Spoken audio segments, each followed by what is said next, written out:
अरे वहाँ के अयोध्या के सांसद का बहुत हितैषी है, दायां हाथ है। अगर वो बलात्कार कर दे, अभी किसका बलात्कार किया ध्यान रखिएगा, दलित की जो लड़ाई लड़े, और नाबालिग लड़की का, और लड़की आज गर्भवती है। अब आप बताइए ये, और ये कितने को किया होगा? समाजवादी अकेले नहीं आएगी भाई, ये गठबंधन में है। मायावती के हाथ तक क्यों नहीं गई? चंद्रशेखर आजाद जो अपने हाथ में डंडा की बात करते हैं, दलितों की हित की बात करते हैं, वहां क्यों नहीं जा रहे हैं?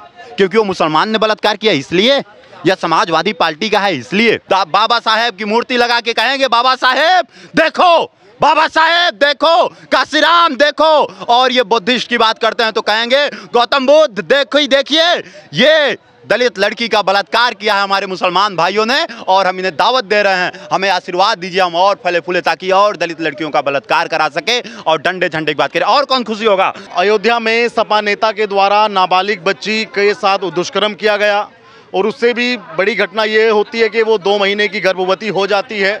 और उससे भी भयानक ये बात है कि समाजवादी पार्टी ने अभी उसका कोई खंडन या उस पर कोई कमेंट नहीं किया है, कोई टिप्पणी ना अवधेश प्रसाद ने की है जो कि अयोध्या के सांसद नए बने हैं, और ना ही सपा सुप्रीमो अखिलेश यादव ने किया है। और अभी समाजवादी पार्टी के सभी नेता ये इस बात का जोर से शोर कर रहे थे कि भाजपा में महिलाएं सुरक्षित नहीं है। तो आज इसी मुद्दे को जनता से जानेंगे कि जनता क्या सोचती है, जो समाजवादी पार्टी के नेता ने किया किस तरीके से देखते हैं। क्या शुभ नाम है पंडित जी आपका? अमन शुक्ला, प्रयागराज से।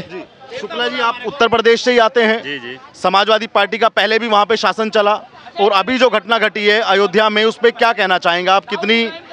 किस तरह की घटना मानते हैं? अगर अभी की घटना को एक सेकंड के लिए ध्यान में न रखते हुए थोड़ा पीछे जाएं, समाजवादी पार्टी के मुखिया मुलायम सिंह का एक बयान था, जब लड़कियों के साथ बलात्कार होता था तो मुलायम सिंह विधानसभा में बैठकर और मीडिया के सामने क्या कहे थे कि भाई लड़के हैं, गलती हो जाती है, जवानी में गलती हो जाती है। तो आज अगर उनके पार्टी के एक कार्यकर्ता नहीं, बड़ा नेता है, बड़ा चेहरा है, अरे वहाँ के अयोध्या के सांसद का बहुत हितैषी है, दायां हाथ है। अगर वो बलात्कार कर दे, अभी किसका बलात्कार किया ध्यान रखिएगा, दलित की जो लड़ाई लड़े, और नाबालिग लड़की का, और लड़की आज गर्भवती है।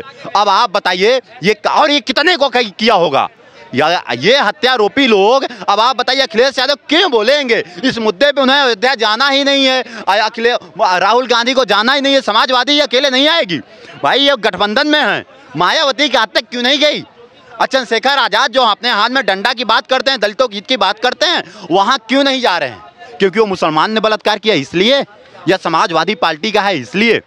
ये दोगला रूप है, ये 2 रूप है, इससे हमें आपको बचना होगा। देखिए यहाँ बात किसी का पक्ष और विपक्ष का नहीं है, यहाँ बात उस लड़की को इंसाफ दिलाने का है। अगर तुम बोलते हो कि मैं दलितों का प्रमुख चेहरा बना हूँ, मैं दलितों का नेता हूँ, चंद्रशेखर आजाद मीडिया के सामने आके बोलते हैं आज मैं वैश्विक पटल पर दलितों का प्रतिनिधित्व कर रहा हूँ, तो क्या अयोध्या में जिस लड़की का बलात्कार हुआ वो दलित नहीं है? वो दलित है, लेकिन ये क्यों नहीं जाएंगे?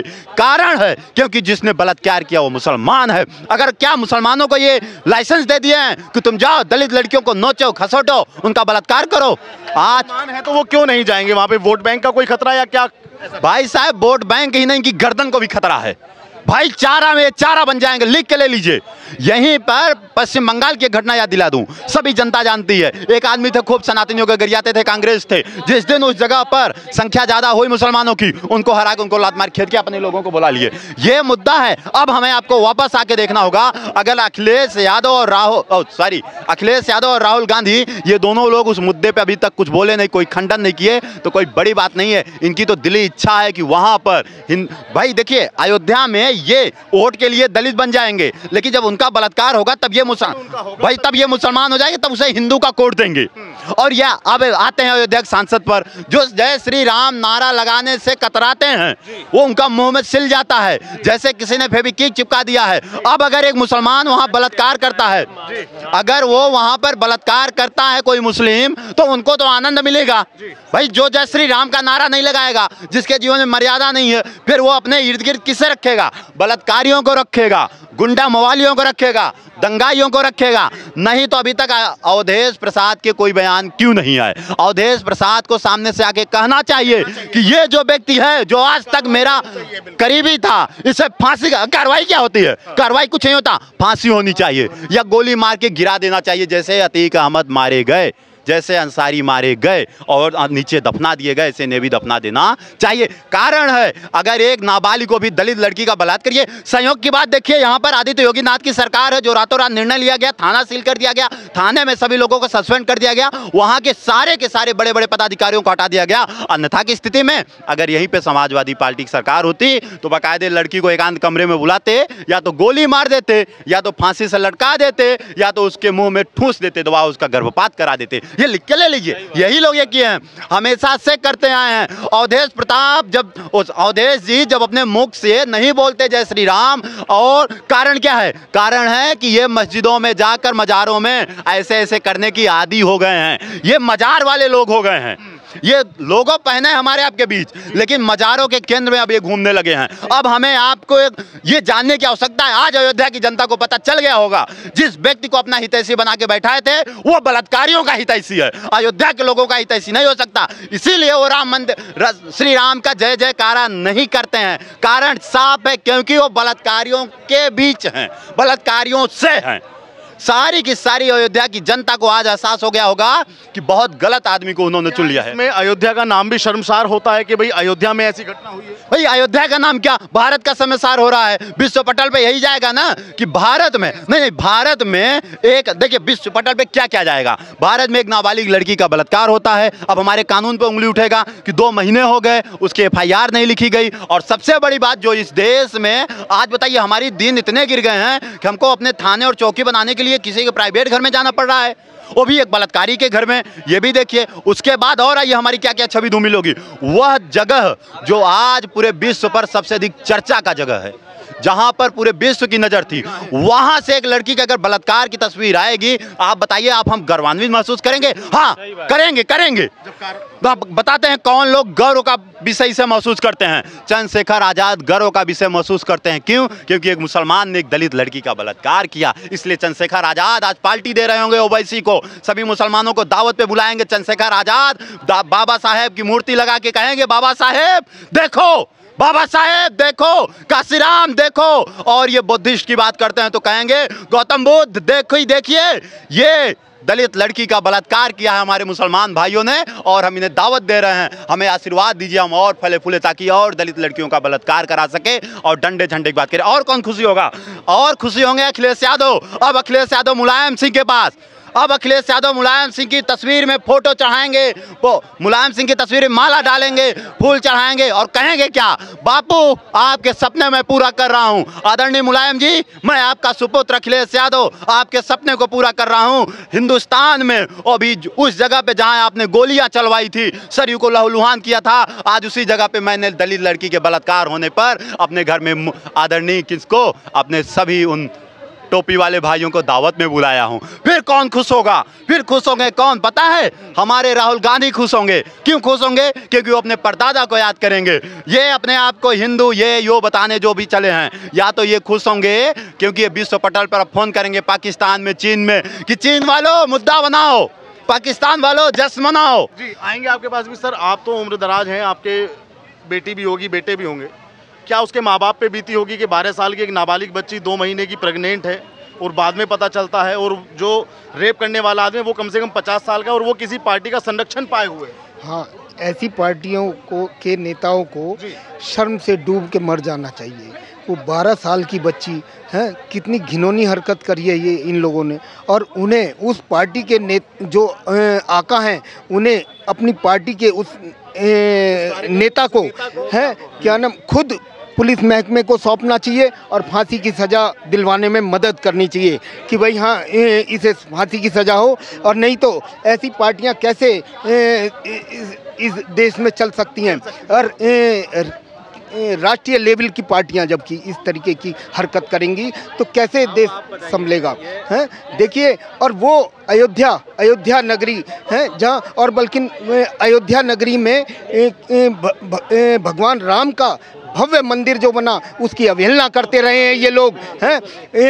क्या नाम त्रेता युग में जब भगवान राम की लीला का चयन हुआ था, वो उन्हें वन गमन हुआ था, उस समय जब भरत जी को पता चला, वो रोते हुए जंगल में गए हैं कि भैया सिंहासन पे बैठेंगे, मैं नहीं राज चला सकता। तो भगवान राम ने कहा नहीं, पिताजी की आज्ञा का उल्लंघन हम नहीं कर सकते।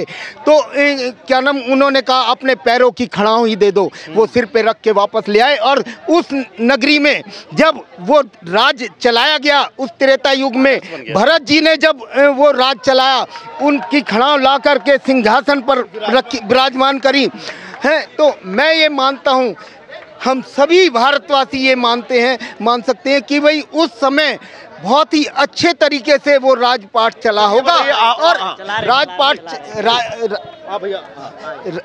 अच्छे तरीके से राजपाट चला होगा। और आज के युग में, आज इस कलयुग में अगर शासन प्रशासन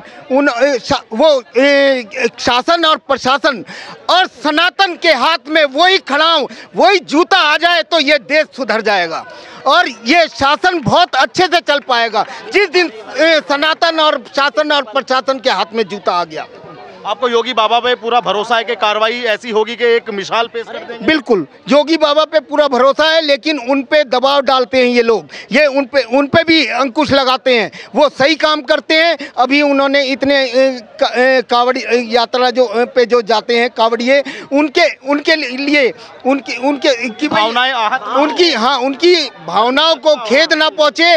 और ये लोग ये जो क्या नाम दुर्गा ढाबा और ये क्या नाम राम ढाबा, शिवा ढाबा, ये जो खोल के चलाते थे और अपना टाइटल नहीं डालते, अपना नाम नहीं डालते, दूसरे के बाप को अपना बाप कहते हैं। तो ऐसे लोगों को बहुत ही साधारण से उसमें समझाया है उन्होंने कि अपने पापा को पापा कहो, अपने बाबा को बाबा कहो। और मैं तो ये कहता हूँ, जो हिंदुस्तान का भारतीय मोमडन है, तो वो अपने हर मोमडन आधे से ज़्यादा ये जो हाय हाय हु करते हैं ना, ये कन्वर्टेड हुए हैं। और क्या नाम, अगर असली हैं, जो असली हैं वो देश के हित की और जनता के हित की बात करते हैं, वो चंद हैं बिल्कुल। और क्या नाम बीच में काट देते हो। देखिए मैं बताना चाहता हूँ, ये विपक्ष, एक सेकंड मैं जाना है मुझे। देखिए विपक्ष जो है मुस्लिम तुष्टीकरण की राजनीति में इतना डूब चुका है। एक लड़की के साथ, नाबालिग लड़की के साथ बलात्कार होता है, वो भी कई बार होता है, जिसका गर्भपात कराने के लिए पैसे दिए जाते हैं, उसकी माँ का मुंह बंद कराने के लिए पैसा दिया जाता है। और सुनिए, ये वहाँ पे होता है, अवधेश प्रसाद जहाँ के सांसद हैं और उनके करीबी मोइन खान ने ऐसा कांड किया हुआ है। और ये समाजवादी पार्टी जो जय भीम जय मीम के नारे देती है, ओवैसी जैसे लोग बोलते हैं जय भीम जय मीम। और बता दूं, आज वो दलित लड़की, मैं बता दूं, आज उनके साथ ये चंद्रशेखर आजाद और सुनिए ये क्या नाम है इनका, अखिलेश यादव, ये लोग क्यों नहीं खड़े हो रहे हैं खुल के? ये ओवैसी कहाँ गया जो हमेशा बोला करता है मुस्लिम जो है, मुस्लिम के ऊपर भारतीय जनता पार्टी अत्याचार कर रही है। आज दलित महिला के ऊपर अत्याचार नहीं हुआ। आज पूरा विपक्ष क्यों अपना अरे शर्म आनी चाहिए इन लोगों को। ये लोग क्यों ऐसे मुस्लिम तुष्टीकरण का एजेंडा करते हैं? बस मुस्लिम, इनको बस हिंदुओं का वोट लेना है, इसीलिए जातिगत जनगणना की बात करते हैं। हिंदुओं को जातियों में बांटो, ब्राह्मण, ठाकुर, छत्री, वैश्य, शूद्र, ऐसे करके इनको बांटो और मुस्लिम तुष्टीकरण करके मुस्लिम का एक तरफा वोट लो। ये देखिए विपक्ष का यही एजेंडा है। सत्ता पानी है, चाहे जैसे पानी हो, ये किसी भी समाज के, हिंदू समाज के वर्ग के लोग नहीं है। हिंदुओं को ये बात समझनी पड़ेगी। आप जो है भारतीय जनता पार्टी के साथ खुल के खड़े होइए। एकमात्र पार्टी है जो हिंदुओं की लड़ाई लड़ती है। ये विपक्ष जो है ना, हिंदुओं के साथ कभी नहीं खड़ा होता। आप देखिए विपक्ष का मुंह क्यों सिला पड़ा है। राहुल गांधी जैसे लोग खुल के नहीं बोल रहे हैं। मैं आपके पास भी आऊंगा, जाना मत। आप बताइए क्या कहना चाहेंगे? समाजवादी पार्टी ने अभी कोई एक्शन नहीं लिया, इतनी घिनौनी हरकत होती है, एक 12 साल की बच्ची गर्भवती होती है। दुर्भाग्य है देश का तो है ही है, मगर एक दुर्भाग्य हमारी राजनीति का, जिसको बोलते हैं ना, एक सबसे निचला स्तर की राजनीति आज विपक्ष द्वारा प्रस्तुत की जा रही है। चाहे वो संसद का पटल हो, चाहे सामाजिक बाहर का पटल हो। जब समाज के हित की बात आती है, समाज के लोगों की बात आती है ना, यहाँ एजेंडा फिक्स हो रहा है, कुर्सी का एजेंडा, सिर्फ और सिर्फ कुर्सी का लालच। यदुवंशी कौन होते हैं? यदुवंशी पता है? यदुवंशी कृष्ण थे, एक द्रौपदी की साड़ी पे हाथ डालने वाले को एक कुरुक्षेत्र लहूलुहान हो गया था। महाभारत और पूरे विश्व के जो महान योद्धा थे ना, अपनी जो धर्म के साथ थे वो बचे रहे, बाकी सबको मार दिया गया था। आज उसी यदुवंशी कुल के अखिलेश यादव आज चुप हैं और 12 साल की बच्ची, कितनी 12 साल की बच्ची के साथ दुष्कर्म होता है, प्रेग्नेंट तक, एक बारी नहीं लगातार सामूहिक उसका बलात्कार हो रहा है वहां पे, और वो आज सामने आ रहे हैं। एक बयान में बताता हूं पूरे इंडी अलायंस का, आइए हम साथ साथ हैं ना, ऐसे चल रहे हैं ना। एक ही बयान मैं कहता हूं, प्रियंका गांधी जो कहती थी मैं लड़की हूं, लड़ सकती हूं, आज वो क्यों नहीं लड़ रही? आज उसके लिए कोई क्यों नहीं आ रहा? आज हाथरस की तरह वहां गिद्ध कहां है वो? आज वहां अयोध्या था ना, अयोध्या में वो वहां का एमएलए जो जिताया है उन्होंने, आज वो चुप क्यों है, खामोश क्यों है? ये पूछता है राम की नगरी में रहने वाला अगर महिला के ऊपर हो रहा है, राम ने भी युद्ध लड़ा था महिला के लिए ही, उसी सम्मान के लिए। क्या 1% खून नहीं है आपके बीच में? वो खून राम का, कृष्ण का मर गया है, सूख गया है। ये पूछता है पूरा हिंदुस्तान, क्यों चुप है राहुल गांधी? जाति जनगणना, जाति जनगणना। आज वो दलित बेटी है उसी निम्न जाति की, जिसको निम्न बिल्कुल निचले स्तर का किया गया है। आज चुप, मतलब ढोंग रच रहे हो आप जाति जनगणना का। किसका उद्धार करोगे? अपनी बेटी का नहीं कर सकते? अगर अपने आपके इंडिया अलायंस के वो हैं, नेता हैं, वो क्यों संरक्षण मिल रहा है उनको? एनकाउंटर की मांग कर दो, करो। हम अगर कहीं बैठे हैं, चाहे भाजपा का है चाहे मणिपुर पे थे, हमने विरोध किया, पार्टी का विरोध किया कि क्यों वहां चल रहा है हर बार, ये क्यों नहीं आते आगे? छत्तीसगढ़ में कुछ होता चुप, पीछे राजस्थान में इनकी गवर्नमेंट थी चुप, भट्टी पे जला दिया गया था टुकड़े कर कर, वहां लड़कियां नहीं लड़ सकती। यहां दोगलापन, इससे दिक्कत है। आज विपक्ष जो है ना, अपनी सबसे लोअर कैटेगरी की जो है ना, बिल्कुल हर तरीके से कहते हैं डाउनग्रेड जो है ना पॉलिटिक्स में आ गए हैं। अब इनसे हमें कोई अपेक्षा, हम सोचते थे इस बार का बजट जो होगा ना सबसे मतलब फ्रूटफुल होगा। अगर सरकार कुछ है तो ये विपक्ष वाले जीभ हलक में डाल रख कर ये भी करो वो भी करो। क्या एक डेवलपमेंट बात हुई? क्या एक पॉलिसी पे बात हुई कि हाँ इसको में ये एडिशन होना चाहिए, यहाँ दलितों का अगर इतना है, जनरल का इतना है तो इतना होना चाहिए? सिर्फ एजेंडा, झूठ, अग्निवीर पे झूठ, कभी जाति जनगणना पे झूठ, कभी कुछ झूठ, बस यही रहा। ये बताइए, एक तरफ अभी अखिलेश यादव का ने कोई उसका खंडन नहीं किया, अवधेश प्रसाद उस पर कुछ नहीं बोले, और योगी जी तो अपनी पूरी तैयारी में है, तो क्या होगा? क्या लगता है कि बाबा क्या करेंगे उत्तर प्रदेश? बाबा करेंगे ना, बाबा ने किया है, बाबा करते आए हैं। और मैं कहता हूं कि 2024 के चुनाव के रिजल्ट के बाद भाजपा ने अगर किसी नेता ने अगर समझा है, सबक लिया है, तो वो योगी जी हैं। उन्होंने कन्वर्जन ला ले आए, जो वहां पे विधानसभा में धर्मांतरण के ऊपर जो लाया है, 10 से 15 साल की सजा कर दी है। और ये किसको बचाएगा? सबसे ज्यादा इजीली टारगेट कौन है पता है आपको? सामने एससी कैटेगरी, दलित कैटेगरी, ये कैटेगरी है जिसके ये हिमायती बनते हैं। चंद्रशेखर आजाद, ये अखिलेश यादव, राहुल गांधी, ये उनके हत्याची बनते ना।